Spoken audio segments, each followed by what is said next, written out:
Today we'll go for the next part of electrochemistry, and here I will discuss how to calculate cell potential of a cell. Already I told we are using the formula to calculate the cell potential of a cell. That is number one. I told E naught cell is equal to E naught oxidation potential at A naught plus E naught reduction potential at cathode. Similarly, we know E cell is your E oxidation potential at A naught plus E reduction potential at cathode. Let's say I am taking a chemical reaction here, Zn plus Ag plus give rise Zn2 plus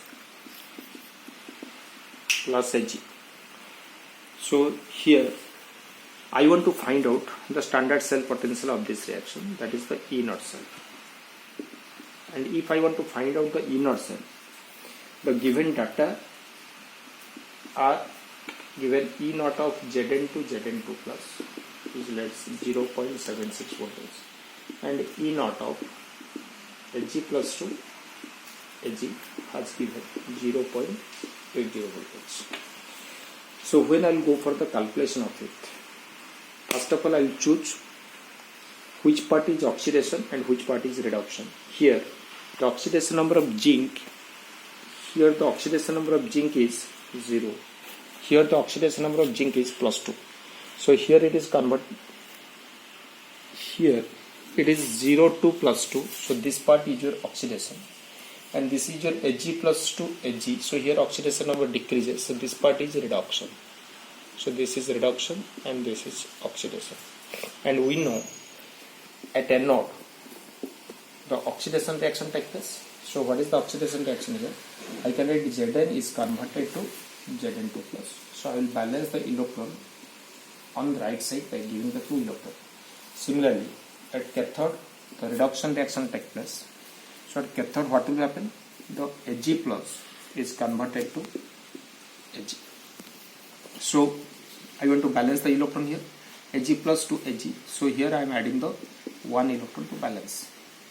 After balancing, then if I want to go for the net cell reaction, then it should be multiplied by 2. Already we know this part.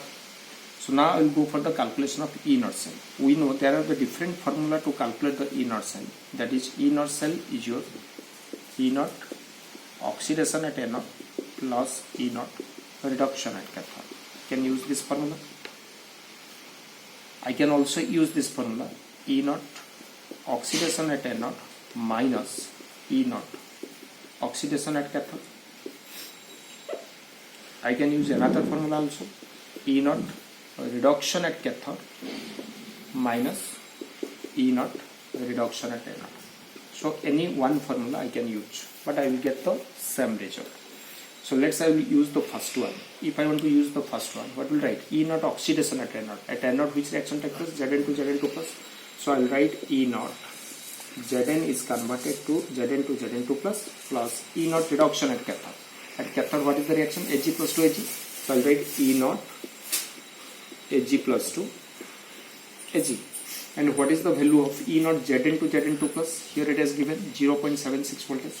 So I will write that is 0.76 voltage plus E naught Ag plus to Ag. This value was given 0.80 voltage. So that is your 1.56 voltage. Similarly, if I want to use this formula, what can I write?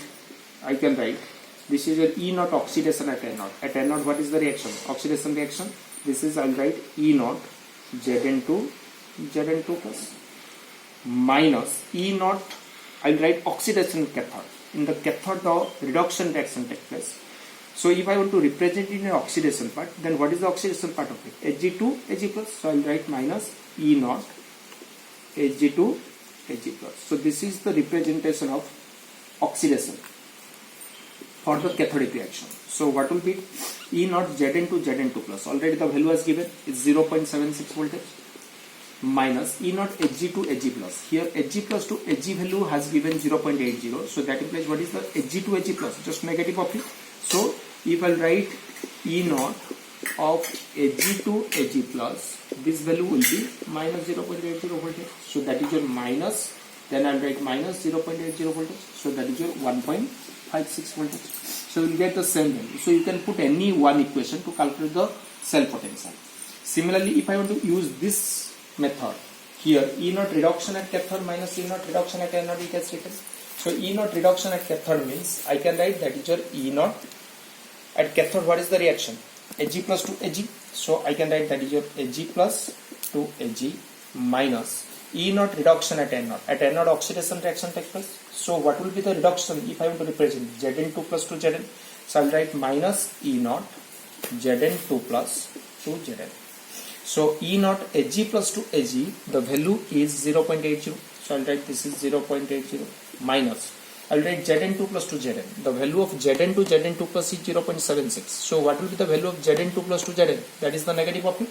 So that is your minus 0.76. So that is your 1.56. So any formula you can put, but you will get the same answer. That is your 1.56. So here I told how to calculate the cell potential from the cell reaction. Now we will go for what is the relation between the cell potential and the free energy. There is a relation between the change in free energy and cell potential. This relation is, we know, that is delta G is equal to minus NF E cell. Delta G stands for change in free energy, whereas N stands for number of electron, F stands for Faraday, and E cell stands for cell potential.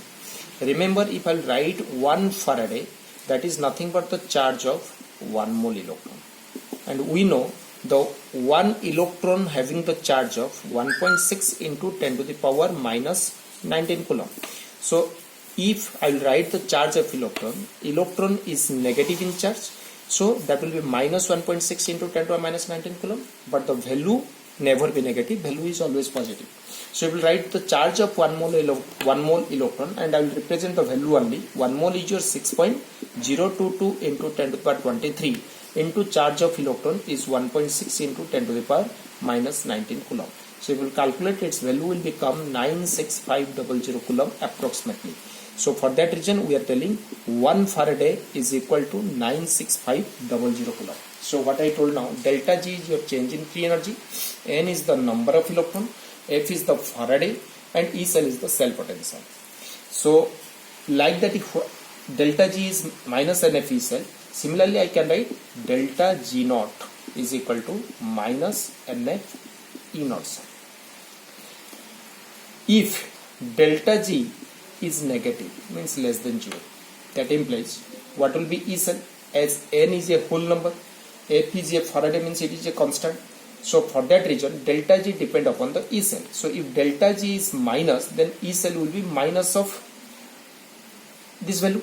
So that will be E cell will be positive. So if delta G is negative, that implies I can write E cell is positive.